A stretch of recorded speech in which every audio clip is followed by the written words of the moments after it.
আমরা আমাদের দাবি না নেওয়া পর্যন্ত উনি মারা গেলে আমরাও যদি মারা যাই আমরা তাও রাজপথ থেকে যাব না। শিক্ষককে কেন গায়ে হাত দেওয়া হলো এর দায়ভার তাকেই নিতে হবে, যে মেরেছে তাকে নিতে হবে।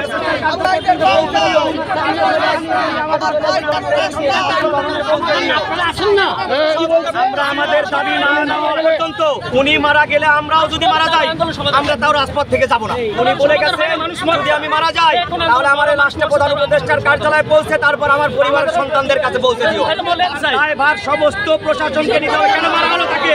শিক্ষককে কেন গায়ে হাত দেওয়া হলো এর দায়ভার তাকেই নিতে হবে, যে মেরেছে তাকে নিতে হবে। আপনারা তো শান্তিপূর্ণভাবে জাতীয় প্রেস ক্লাবের সামনে অবস্থান করছিলেন এবং যখন যমুনার সামনে আসছিলেন তখন আপনাদেরকে বাধা দেওয়া হয়েছে। তখন আমাদেরকে বাধা দেওয়া হয়, অনুচিতভাবে সাউন্ড গ্রেড নিক্ষেপ করা হয়, আমাদেরকে কামান নিক্ষেপ করা হয় এবং আমাদেরকে লাঠিচার্জ করা হয়। যোগাযোগ করা আমরা মন্ত্রণালয়ের সাথে বারবার বছরের পর বছর ধরে ঝুলে আসছি। তারা বলেছে প্রধান উপদেষ্টার রাষ্ট্রীয় হস্তক্ষেপ ছাড়া আমাদের পক্ষে করণীয় কিচ্ছু নাই। বঞ্চিত প্রাইমারি সরকারি প্রাইমারি সরকারি প্রাইমারি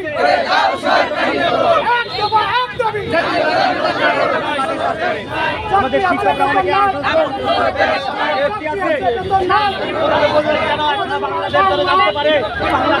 আমাদের দাবি তো অল্প।